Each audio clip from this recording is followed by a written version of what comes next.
Oke. Assalamualaikum warahmatullahi wabarakatuh. Selamat sore. Perkenalkan, saya dari kelompok 4. Nama saya Agung Pujianto dan teman saya ada Rian Ramadan, Petrus, Edi, dan Febriana. Saya bersama teman-teman saya ingin mempresentasikan tentang perkembangan teknologi revolusi industri 4.0. Sekilas gambaran perkembangan teknologi komunikasi dari zaman dulu sampai sekarang. Seperti yang kita ketahui, dari sisi perkembangan komunikasi dari dulu pas kerajaan pakai surat menyurat, lalu berkembang menjadi telepon kabel, yaitu mungkin dulu kita waktu masih kecil kita masih merasakannya. Lalu ada wartel, telepon umum, yang kalau kita mau nelpon pakai uang koin dulu, lalu berkembang menjadi telepon genggam, lalu yang dikembangkan di dalam HP itu ada beberapa aplikasi komunikasi seperti yang awal hanya SMS atau mengirim pesan teks, lalu ada BBM yang bisa memasang profil kita, lalu ada WA, Gmail, dan lain sebagainya. Yang sampai saat ini kita bisa merasakan begitu cepatnya saat kita menyampaikan kabar dan berita saat ini atau esok dan seterusnya. Lalu di sisi perindustrian yang kita rasakan ini dampak negatifnya adalah perkembangan teknologi revolusi industri 4.0 ini mengurangi pekerjaan manusia. Jadi tingkat pengangguran manusia cukup meningkat tinggi. Dari sisi positifnya yaitu dari segi efisiensi dan efektivitas dalam pekerjaan perindustrian perusahaan itu cukup meningkat dari segi biaya dan waktu. Mungkin seperti itu gambaran singkat perkembangan teknologi industri dari segi komunikasi dan perindustrian. Baik, kita mulai saja presentasi ini. Dimulai dari saya akan menjelaskan pengertian dan prinsip rancangan revolusi industri 4.0. Pengertian teknologi revolusi industri 4.0. Revolusi industri 4.0 adalah upaya yang memungkinkan pelaku industri membiarkan komputer saling terhubung dan berkomunikasi satu sama lain, dan akhirnya membuat keputusan tanpa melibatkan keterlibatan manusia. Kombinasi antara fisik cyber, Internet of Things atau LOT, dan Internet of System yang sekaligus membuat revolusi industri generasi keempat mungkin terjadi. Lalu ada prinsip rancangan revolusi industri 4.0. Yang pertama, interkoneksi. Interkoneksi atau hubungan antar manusia, alat dan mesin dalam melakukan komunikasi satu sama lain dengan Internet of Things atau LOT dan Internet of People atau IoT. Yang kedua, transparansi informasi. Teknologi yang digunakan tentu memungkinkan dan mempermudah seseorang dalam mengumpulkan berbagai jenis data penting dalam proses produksi. Yang terpenting adalah mengambil keputusan. Dan yang ketiga, bantuan teknis. Dengan informasi yang relevan dan penting untuk mengambil sebuah keputusan tepat dan memecahkan masalah dengan cepat. Kehadiran cyber physical system akan membantu manusia dalam menyelesaikan pekerjaan berat dan berbahaya. Dan yang terakhir, yang keempat, pengambilan keputusan.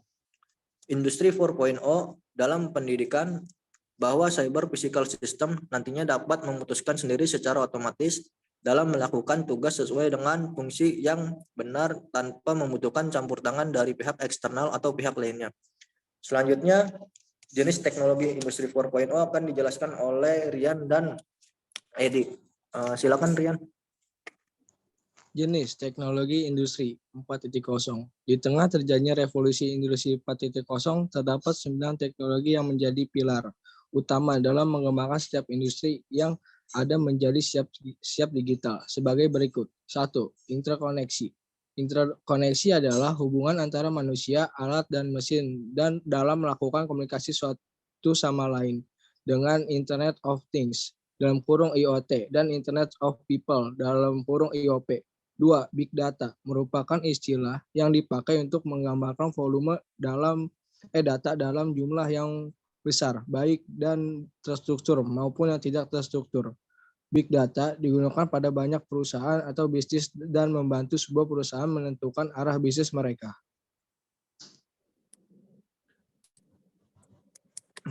Ketiga, augmented reality, sebuah teknologi di mana menggabungkan antara dunia maya dimensi dengan benda tiga dimensi yang ada dalam sebuah lingkungan nyata.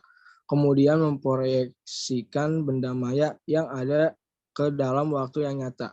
4. Cyber security merupakan teknologi yang dibentuk untuk melindungi segala informasi yang dimiliki dari adanya cyber attack. Cyber attack merupakan jenis tindakan yang sengaja dilakukan guna mengganggu kerahasiaan atau confidential serta ketersediaan sebuah informasi. Selanjutnya akan dilanjutkan oleh Petrus. Nomor 5, artificial intelligence atau AL. AL merupakan sebuah bentuk teknologi komputer maupun sebuah mesin yang memiliki kecerdasan layaknya seorang manusia. Fungsi utama artificial intelligence adalah kemampuan yang dapat digunakan untuk mempelajari data yang diterima secara berkesinambungan.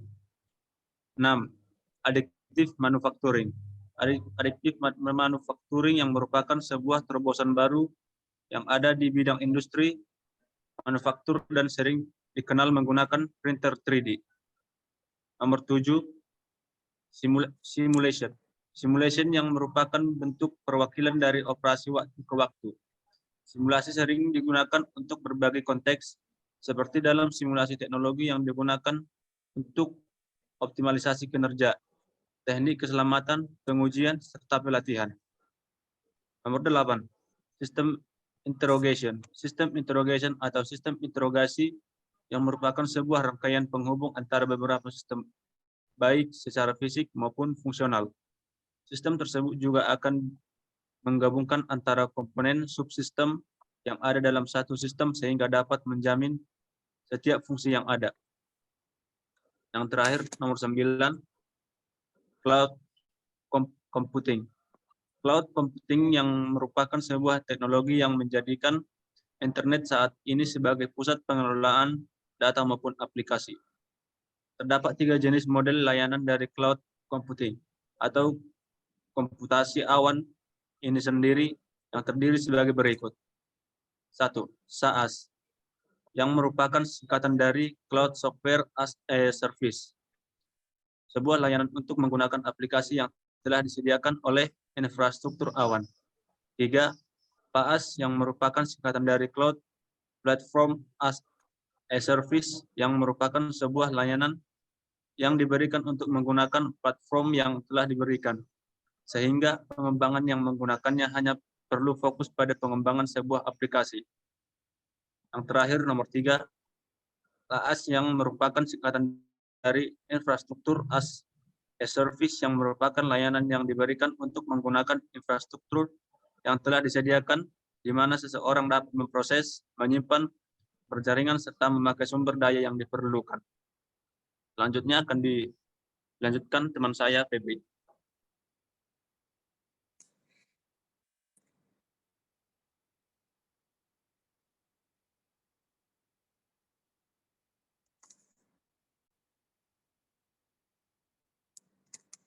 Ayo, Febri.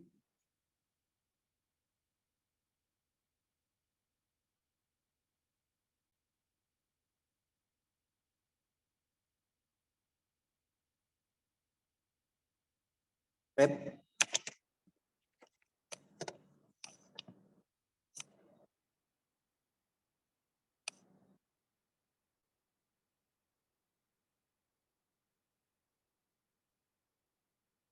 Mic-nya dibuka, Feb.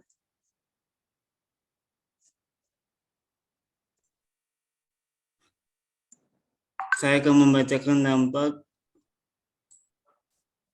dari revolusi 4.0. Terjadinya revolusi ini membuat banyak sektor industri mendapatkan kemudahan. Namun selain itu, dampak positif dan negatif yang terjadi akibat revolusi ini. Yang pertama, dampak positif revolusi industri 4.0, yaitu satu, kemudahan dalam mengakses informasi dikarenakan dapat menggunakan gadget maupun teknologi lainnya. Yang kedua, efektivitas dalam bidang produksi dengan mengganti tenaga manusia dan menggantinya dengan teknologi mesin. Selain mengurangi biaya produksi, karena mengurangi penggunaan tenaga kerja, dengan menggunakan teknologi dapat meningkatkan hasil produksi. Yang ketiga, dapat meningkatkan pendapatan nasional karena dapat memproduksikan barang dalam waktu yang relatif singkat dengan kualitas yang baik.